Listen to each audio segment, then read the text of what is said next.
नमस्कार दोस्तों, स्वागत है आपका हमारे YouTube चैनल ऑनलाइन स्टडी में। तो दोस्तों, आज छठवां दिन है उत्तर प्रदेश एक नज़र में सीरीज का, और इससे पहले हमने 5 वीडियो अपलोड कर दिए हैं। उनको भी अगर आपने नहीं देखा तो देख लीजिएगा। तो आज हम उत्तर प्रदेश एक नज़र में सीरीज में सिंचाई, नदी तंत्र, झीलों के बारे में पढ़ेंगे। ये बहुत ही इम्पोर्टेंट टॉपिक है।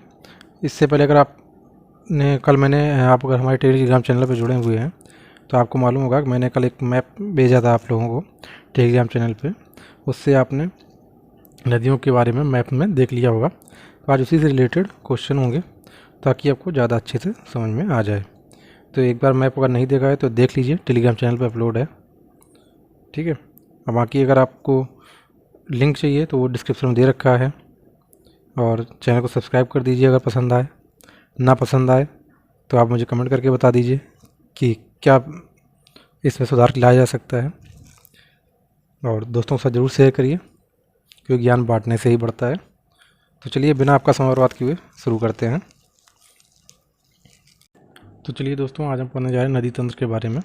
हो सकता है कि बाद वीडियो आज थोड़ा लंबा हो जाए, लेकिन इसको एक ही लेक्चर में ख़त्म करने का पूरा प्रयास होगा। तो चलिए शुरू करते हैं। प्रदेश की अधिकांश नदियों का प्रवाह उत्तर पश्चिम से दक्षिण पूर्व की ओर है। उत्तर पश्चिम मतलब ऊपर सहारनपुर से, ये आपका मैप अगर मैप आपने देखा होगा, ऊपर सहारनपुर है, यहाँ उत्तर पश्चिम से होते हुए दक्षिण पूर्व की ओर है।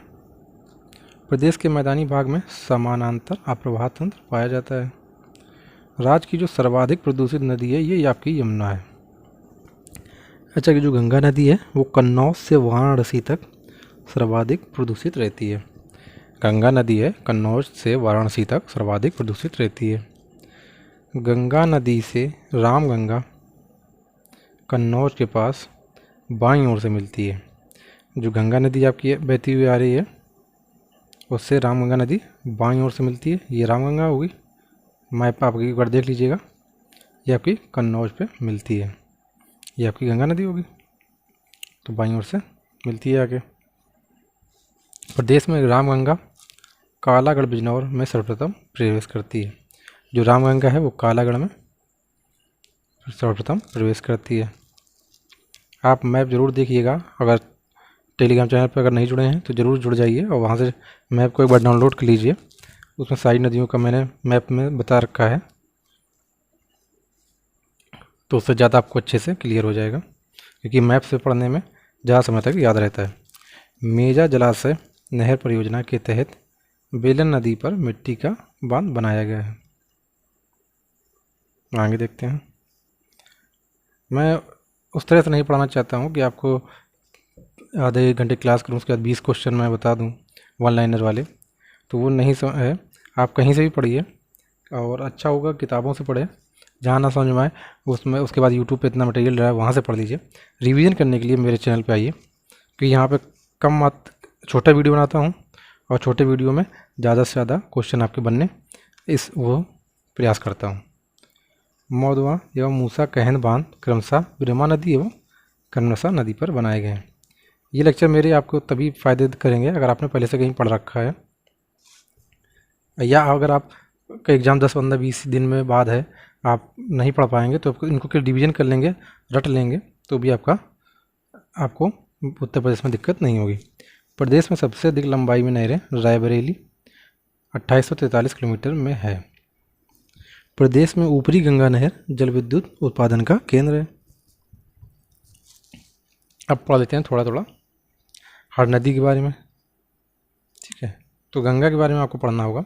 ये शिवालिक श्रेणी को काटकर गंगा ऋषिकेश हरिद्वार मैदान में पहली बार प्रवेश करती है, और फिर बिजनौर जिले में प्रवेश करती है।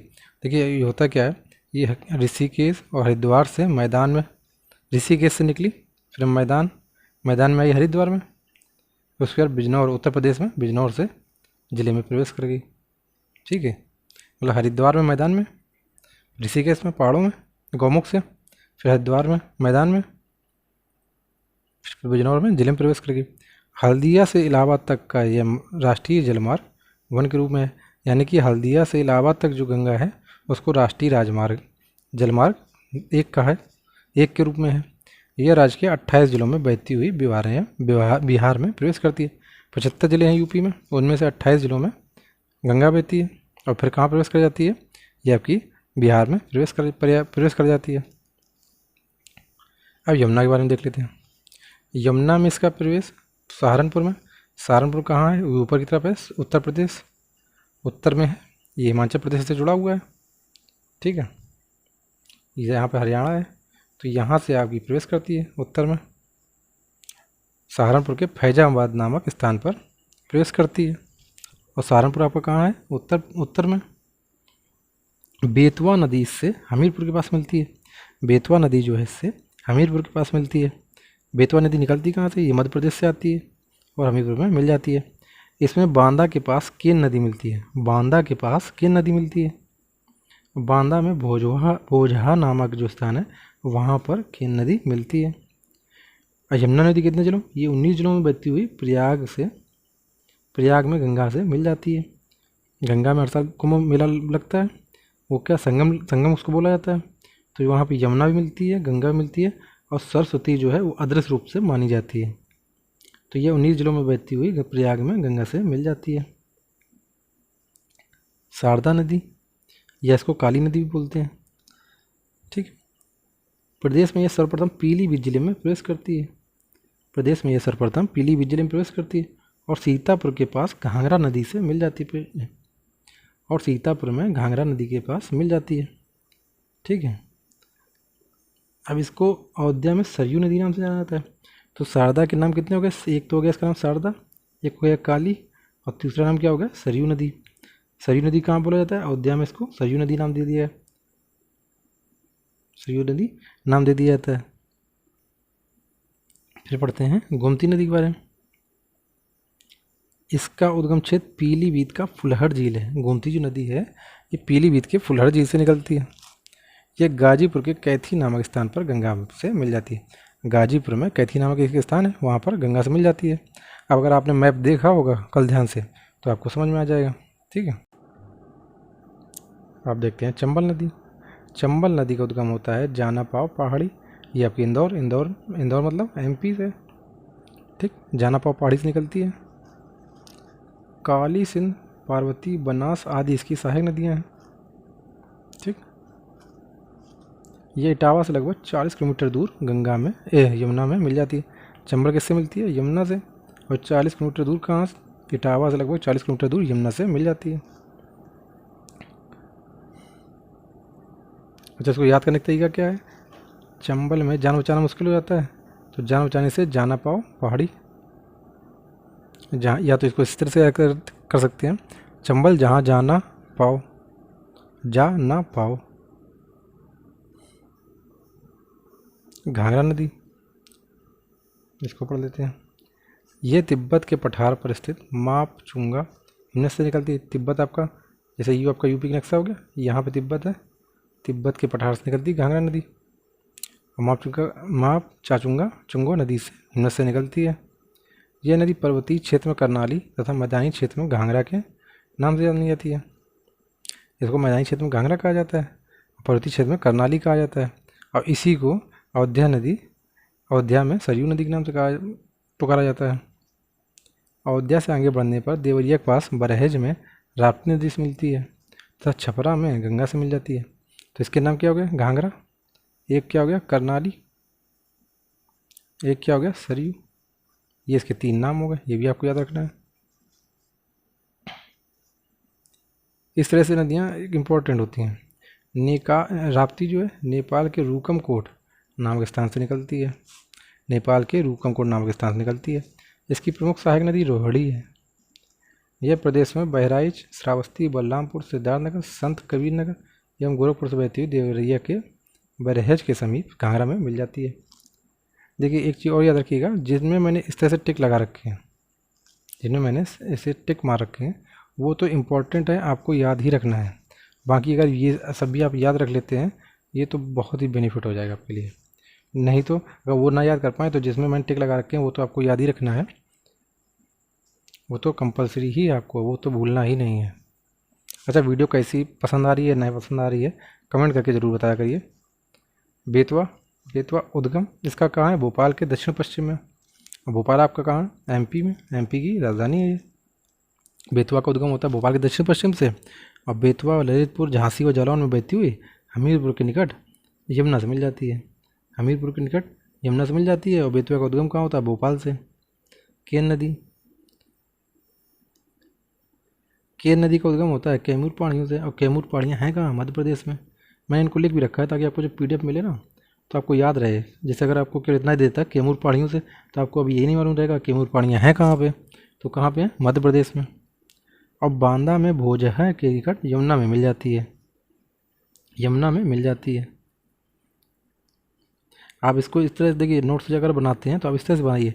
आपने यहाँ पे लिख दिया यमुना, और इससे जो भी नदियाँ मिलती हैं, सहायक नदियाँ हैं, उनको इस तरह से आप नोट कर लीजिए, और एक वन लाइनर आपका हो जाएगा, आपको याद होता जाएगा।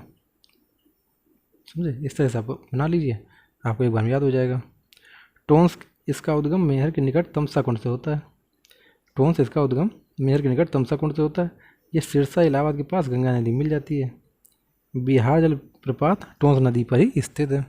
बिहार जो जलप्रपात है वो टोंस नदी पर ही स्थित है। अब नदी जोड़ो परियोजना,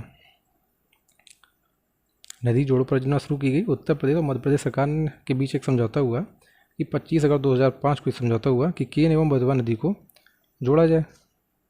ठीक, 25 अगस्त 2005 को समझौता हुआ।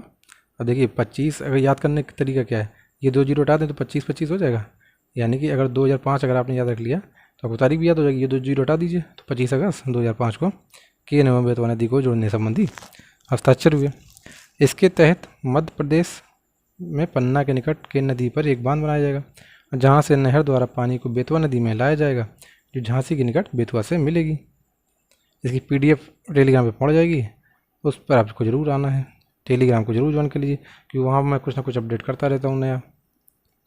अब नदियों के किनारे बसे हुए शहर, ये भी बहुत आते हैं, और ये अधिकतर क्वेश्चन आते हैं वनडे एग्जामों में। जैसे आपका जेल वार्डन हो गया, यूपी पुलिस हो गया, लेखपाल हो गया, इस तरह से एग्जामों में बहुत बनते हैं क्वेश्चन।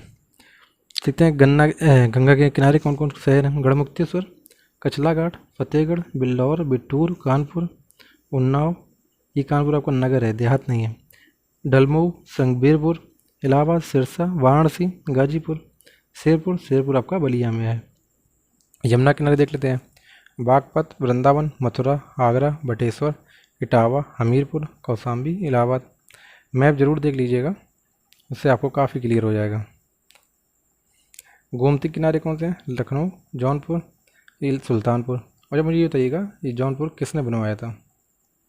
सरयू किनारे अयोध्या, घोला, बड़हलगंज। सरयू को और कौन किस किस नाम से जाना जाता है, ये भी मुझे कमेंट करके बताइएगा। राप्ती गोरखपुर में, राप्ती के किनारे गोरखपुर शहर है। बेतवा किनारे हमीरपुर शहर है। मंदाकिनी या पैसुनी, मंदाकिनी के ही दोनों नाम है। मंदाकिनी या पैसुनी के किनारे चित्रकूट है। रामगंगा नदी किनारे मुरादाबाद। सई के किनारे प्रतापगढ़ है। सोन नदी किनारे सोनभद्र है। ये आपकी आती है बिहार से होती हुई आती है। सोनभद्र आपका ये हो गया, तो इस तरह से निकल जाती है। ठीक है, ये आपका सोनभद्र हो गया, इसको इस तरह से काटती हुई निकल जाती है। ये तो सोन नदी सोनभद्र में किनारे बसा हुआ है। हिंडन नदी गाजियाबाद। अब हम सिंचाई से संबंधित देख लेते हैं। क्वेश्चन बहुत बनते हैं इससे भी। अभी आर ओ 2016 में ये एक क्वेश्चन आया था कि नहर से सिंचाई के साधन में कितना % है, मतलब उत्तर प्रदेश में नहर से सिंचाई में कितने % होती है। तो आपको ये सब याद रखने हैं। उत्तर प्रदेश में सिंचाई के साधनों में नलकूप है 71.2%, नहर है 18.2%, तथा तालाब, झील व कुएँ 10.1% प्रमुख हैं। सिंचाई के लिए सर्वप्रथम वर्ष 1830 में पूर्वी यमुना नहर का निर्माण हुआ। वर्ष 1840-55 में ऊपरी गंगा नहर का निर्माण हुआ।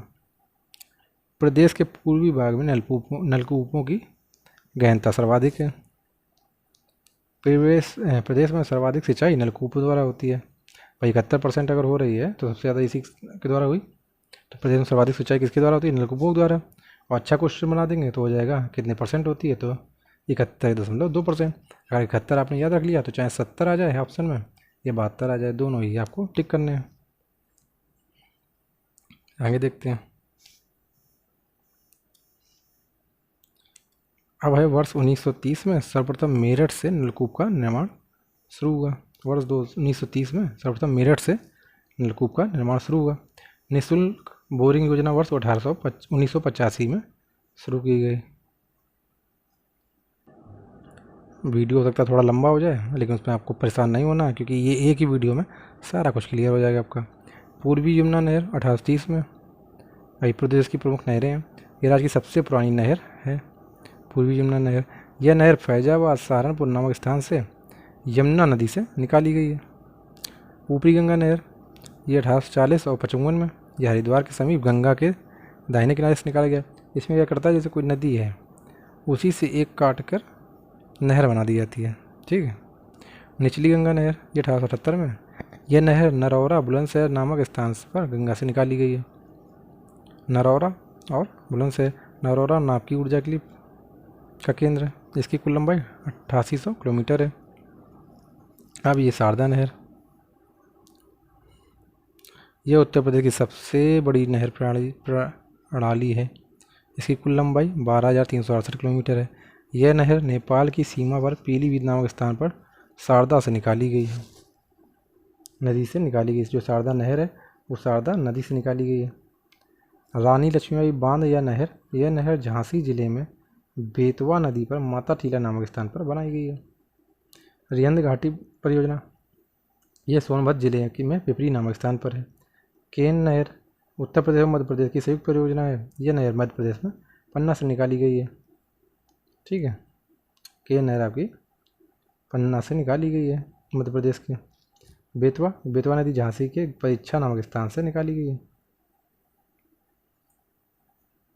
अगर आपको समझ में आ रहा है या वीडियो अच्छा लग रहा है तो कमेंट जरूर करिए, शेयर तो करना ही आपको है। राजघाट बांध एवं नहर परियोजना, यह उत्तर प्रदेश एवं मध्य प्रदेश की संयुक्त परियोजना है।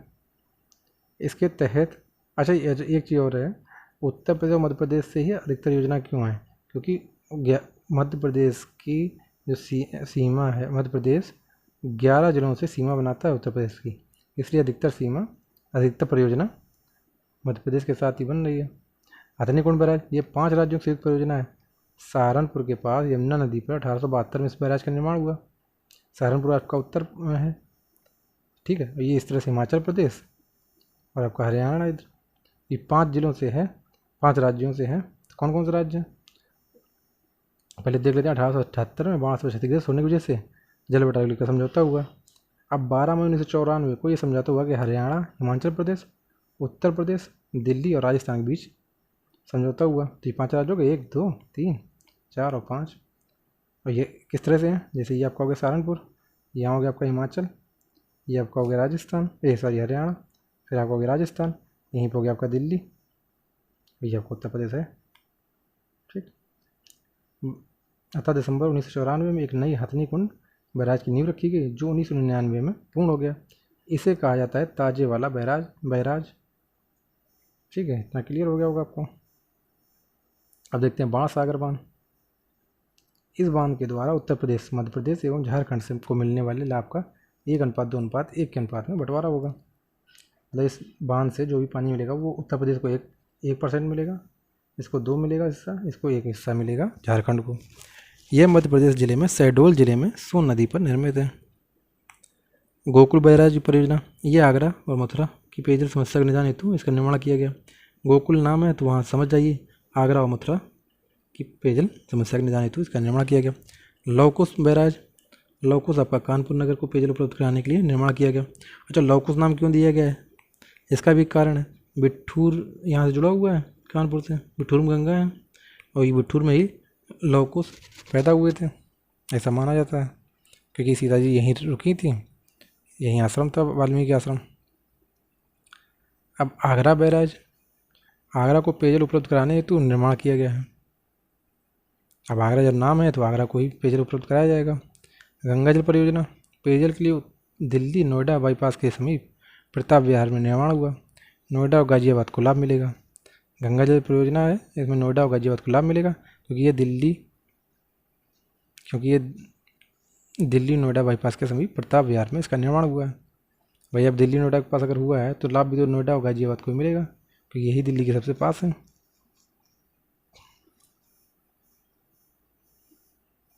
अब कुछ अन्य तथ्य भी देख लेते हैं। उत्तर प्रदेश में कुल बोए गए क्षेत्र का लगभग 28% भाग असिंचित है, मतलब 28% भाग असिंचित है। उत्तर प्रदेश में रामगंगा बांध सबसे ऊंचा बांध है। अब राम का नाम अगर आ गया है तो सबसे ऊंचा नाम है, तो सबसे ऊंचा बांध भी है राम का नाम से। ये एक तरीके से ट्रिक है आपको याद करने के लिए। अर्जुन बांध से लाभान्वित होने वाला हमीरपुर है। अर्जुन बांध से लाभान्वित होने वाला जिला हमीरपुर है।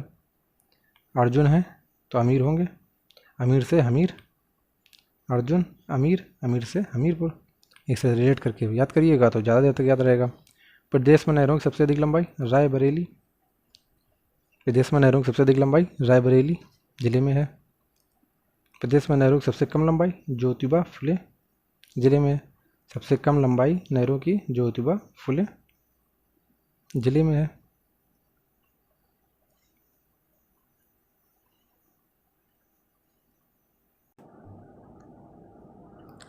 तो आप देखते हैं झीलें, नदियाँ में पढ़ चुके हैं, अब झील में देखते हैं। अच्छा, झील में मैं कुछ थोड़ी ट्रिक बताता जाऊँगा, अगर आपको ट्रिक अच्छी लगे तो उससे याद कर लीजिएगा, नहीं तो जैसे आप याद कर सकें वैसे याद कर लीजिएगा, याद तो आपको वही करना है। तो फुल्लहर झील आपकी पीलीभीत, ठीक। पीलीभीत गोमती नदी का उद्गम फुल्लहर झील से ही हुआ है। गोमती नदी का उद्गम फुल्लहर झील से ही हुआ है। अब फुल्लहर झील कहाँ पे? पीलीभीत में। अब इसको याद कैसे करना है? फूल पीले, भाई गुड़हल का फूल की पीला होता है, तो फूल पीले, तो पीला से हो गया पीली, और फूल से हो गया फुल्लहर। बखीरा झील ये आपकी संत कबीर नगर, ठीक। इसको कैसे याद रखना है? जब कबीर जी की मृत्यु हुई तो हिंदू मुसलमानों में बखेड़ा खड़ा हो गया। कुछ लोग कहते थे ये हिंदू हैं, कुछ लोग कहते हैं मुसलमान हैं। तो बखेड़ा खड़ा हुआ किसकी मृत्यु पर? कबीर की, संत कबीर की मृत्यु पर। तो बखेड़ा से हो गया बखीरा, और कबीर से कबीर की मृत्यु पर हुआ था तो कबीर नगर। करेला झील, करेला झील लखनऊ से संबंधित है। करेला झील लखनऊ में है। अब देखिए लखनऊ के लोग मीठा बोलते हैं, ठीक है, क्योंकि वो अदब का शहर बोला जाता है।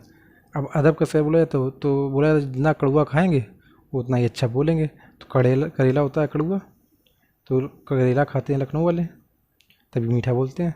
तो करेला झील से हो गया लखनऊ। ये छोटी छोटी ट्रिक है याद करने के लिए, अगर आप चाहें तो इनको भी इनके तरीके से याद कर सकते हैं, मेरी ट्रिकों से, नहीं तो अपने मन से भी कोई बना के कर सकते हैं। गोविंद वल्लभ पंत सागर, देखिए नाम इसका सागर है लेकिन है ये झील, ठीक है। ये कहाँ पे? सोनभद्र में, ठीक। गोविंद वल्लभ पंत सोनभद्र में है। इसको याद करने का तरीका है, गोविंद वल्लभ पंत जी भारत के लिए सोने से कम नहीं है, और सोने से मतलब सोनभद्र। गोविंद वल्लभ पंत। औंधी ताल, औंधी ताल आपका है वाराणसी में। औंधी ताल है आपका वाराणसी में। अब देखिए वाराणसी चुनाव कौन लड़ा था? नरेंद्र मोदी जी, और उनके सामने विपक्ष औंधे मुँह गिर गया था। विपक्ष औंधे मुँह गिर गया था, तो औंधे से हो गया औंधी ताल।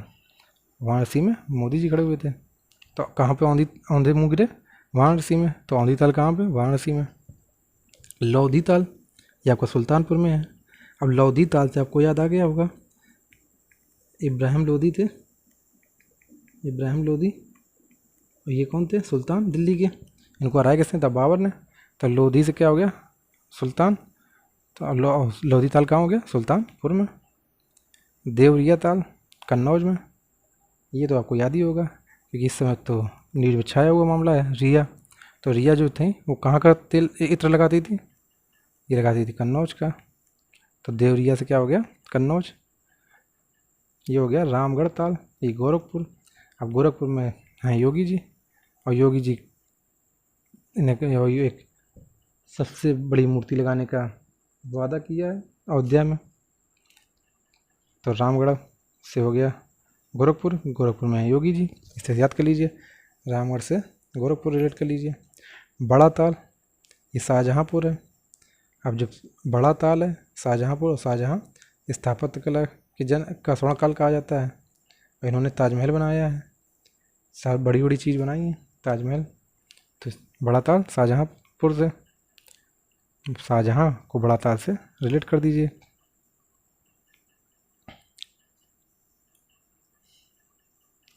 अब देखते हैं बेती नैया झील, प्रतापगढ़। महाराणा प्रताप रखते थे भाला, भाला को मान लीजिए बेत, तो बेती ताल कहाँ होगी, बेती झील कहाँ होगी, प्रतापगढ़ में। जरगो जलाशय ये आपकी मिर्ज़ापुर में। अब इसको इस तरह से ऐसे बिना टिक के याद कर लीजिए, अगर आपकी कोई टिक बन रही हो तो बना लीजिएगा। कुंद्रा समुद्र ये उन्नाव में। अब देखिए कुंद्रा से याद रखिए, शिल्पा शेट्टी के पति का नाम है राज कुंद्रा, ठीक है। तो राज कुंद्रा आए थे एक बार उन्नाव, तो राज कुंद्रा झील कहाँ होगी, कुंद्रा समुद्र या कुंद्रा झील ये होगी आपकी उन्नाव में।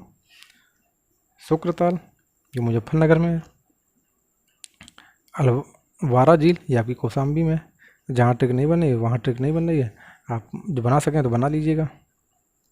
भोजपुर ताल ये सुल्तानपुर में है, और भोजपुर के आगे क्या लिखा जोड़ा जाता था, राजा भोज, और भोज राजा बराबर सुल्तान, ठीक। तो भोज सुल्तानपुर में है। भोजपुर झील कहाँ है, सुल्तानपुर में। राजा का बांध ये भी सुल्तानपुर में। भाई राजा बर इक्वल टू हो गया सुल्तानपुर। तो अब 3 याद हो गई आपको। सुल्तानपुर में कौन कौन सी होगी, देखिए सुल्तानपुर में हो गई कि आपकी लोधी, लोधी झील, एक होगी भोज झील, एक आपकी होगी राजा का बांध, ठीक। ये तीनों हो गए आपको याद। दरवन झील ये आपकी फैजाबाद में है, दरवन झील आपकी फैजाबाद में है। अब बल्हापारा झील ये आपकी कानपुर नगर में है। बरुआ सागर ये आपकी झांसी में है। मदर सागर ये आपकी महोबा में है। दहर झील ये आपकी हरदोई में है। मानसी गंगा झील ये आपकी गोवर्धन में है। नौहो झील ये आपकी मथुरा में है। तो दोस्तों वीडियो आपको कैसा लगा कमेंट करके ज़रूर बताइए। अगर हो सके, अगर आप शेयर कर सकें तो शेयर कर दीजिए जितना ज़्यादा हो सके, और सब्सक्राइब तो कर ही दीजिए अगर पसंद आ रहा हो। और बाकी अगर कुछ सुझाव देना हो तो कमेंट करके ज़रूर बताइएगा। और टेलीग्राम चैनल को जरूर ज्वाइन कर लीजिए, वहाँ पे मैंने इसका मैप डाल रखा है उत्तर प्रदेश की नदियों का, उसको ज़रूर देखना है आपको, ठीक है। उसको एक बार देखिएगा, उसके बाद ही मेरा वीडियो देखिएगा, ठीक है। चलिए धन्यवाद।